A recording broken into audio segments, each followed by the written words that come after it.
মানুষের কাছে ছড়িয়েছে যে এরা জামাত, এরা শিবির। ভণ্ড, তুই আমার কুষ্টিয়ায় খবর নিয়ে আয়।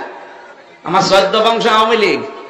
16 কোটি মানুষের জননী প্রধানমন্ত্রী শেখ হাসিনা যে স্বপ্ন দেখেছে, এটা বাস্তবায়নের জন্য যে কাজ করবে না, সে যে দলের লোক হয় হোক, ও জাহান্নামে যাবে। A few moments later. Bangladesh Jamaat ইসলামের মহাসমাবেশ আছে। আমার মনে হয় মহাসমুদ্র তৈরি হবে ইনশাআল্লাহ।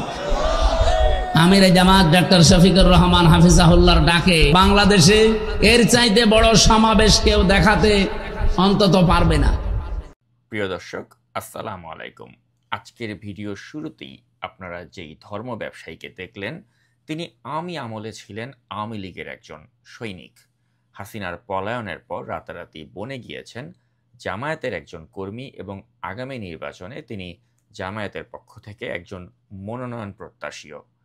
যে প্রিয় দর্শক, আমি কথা বলছি ইসলামের অপব্যাখ্যা দেয়া ভণ্ড বক্তা আমির হামজা প্রসঙ্গে। কুষ্টিয়া 3 আসনে আমির হামজাকে ইতিমধ্যেই জামায়াতের সম্ভাব্য প্রার্থী হিসেবে ঘোষণা করা হয়েছে এবং বিভিন্ন জাতীয় দৈনিকে এ নিয়ে সংবাদও প্রকাশিত হয়েছে।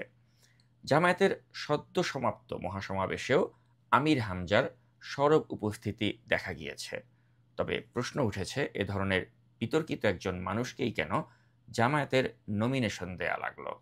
জামায়াত কি জানে না যে এই ব্যক্তি একজন ইসলামী বক্তা হওয়া সত্ত্বেও কিভাবে একজন বেপরদা সিনেমার নায়িকার শারীরিক অবয়বের বর্ণনা দিয়েছিলেন?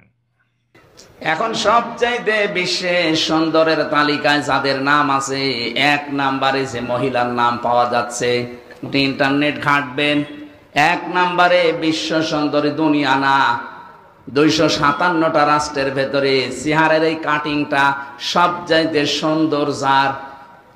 ওই সমস্ত কাজ কারবার যারা করে, মানুষের চেহারা মাপ জপ করিয়ে যারা এগুলো উপস্থাপন করে, তাদের বর্ণনা কি নাম বলেন তো দেখি? রাশমিকা মান্দানা নাম শুনেছেন? চেহারার কাটিং এ এখন পৃথিবীতে 1 নম্বরে আছে। এই মহিলার দিকে একটু আল্লাহর নাম নিয়ে তাকাবেন, দেখেন তো কি সুন্দর করে আল্লাহ তারে বানিয়েছে। প্রিয় দর্শক, আমির হামজার এ ধরনের উল্টা পাল্টা এবং আপত্তিকর বক্তব্য দেশের গণ্ডি ছাড়িয়ে বিদেশেও পৌঁছে গিয়েছে। হাসিনার পতনের সাথে সাথেই অর্থাৎ 2024 সালের 13ই আগস্ট সিঙ্গাপুরে একটি ভুয়া পাসপোর্ট ব্যবহার করে ভিন্ন নামে ট্যুরিস্ট ভিসায় এসে 15ই আগস্ট সিঙ্গাপুরে এক মাইগ্রেন্ট ওয়ার্কারদের ডরমেটরিতে আয়োজিত এক মাহফিলে অমুসলিম সবাইকে কাফের বলে ফতোয়া দিয়েছিলেন এই আমির হামজা।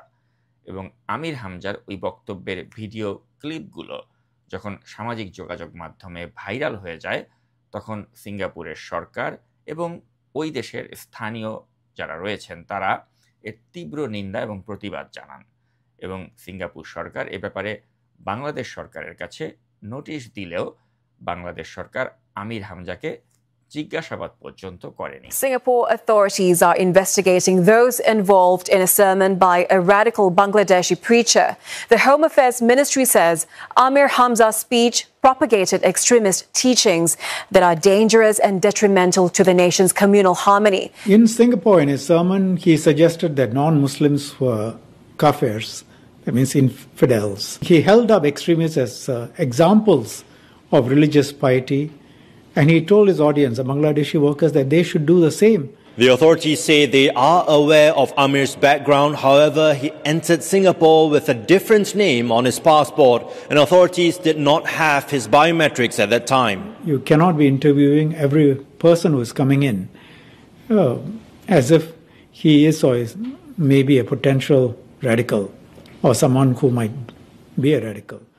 এর ফলে সিঙ্গাপুরের এ সমস্ত ডরমেটরিগুলোতে আজকাল চেক ইন এবং চেক আউটের সময় বাংলাদেশিদের ব্যাগ ভালোভাবে তল্লাশি করা হয়, দেখা হয় যে সেখানে কোনো উগ্রপন্থী পুস্তক আছে কিনা। এবং আমির হামজার কারণে সিঙ্গাপুরের প্রবাসী বাংলাদেশিদের যে হয়রানি, সেটা কিন্তু এখানেই শেষ হয়নি, বরং দিনে দিনে এই হয়রানিগুলো কিন্তু আরও বাড়ছে। অতি সম্প্রতি বিএমইটি কর্তৃক সিঙ্গাপুরগামী নতুন পুরাতন সকল যাত্রীদের 3 দিনের ক্লাস বা পিডিও অর্থাৎ প্রি ডিপারচার ওরিয়েন্টেশন ট্রেনিং বাধ্যতামূলক করা হয়েছে এবং ক্লাস সাপেক্ষে সার্টিফিকেট প্রদানের পরেই ম্যান পাওয়ার কার্ড বা বিএমইটি ক্লিয়ারেন্স কার্ড করা যাবে। সিঙ্গাপুরে যেতে ইচ্ছুক ভাই বোনেরা মনে করেন যে আমির হামজার কারণেই তাদেরকে এইসব নতুন আইন কানুনের ঝামেলার মধ্যে পড়তে হচ্ছে। তো প্রিয় দর্শক, এ ধরনের একজন বিতর্কিত মানুষকেই দেশের অন্যতম প্রধান একটি রাজনৈতিক দল যখন নমিনেশন দেওয়ার সিদ্ধান্ত নিয়ে ফেলে, সেটা সত্যি হতাশাজনক একটি ব্যাপার। প্রিয় দর্শক, এতক্ষণ আমার সাথে থাকার জন্য ধন্যবাদ জানিয়ে আজকের এই ভিডিওটি এখানেই শেষ করছি। আল্লাহ হাফেজ।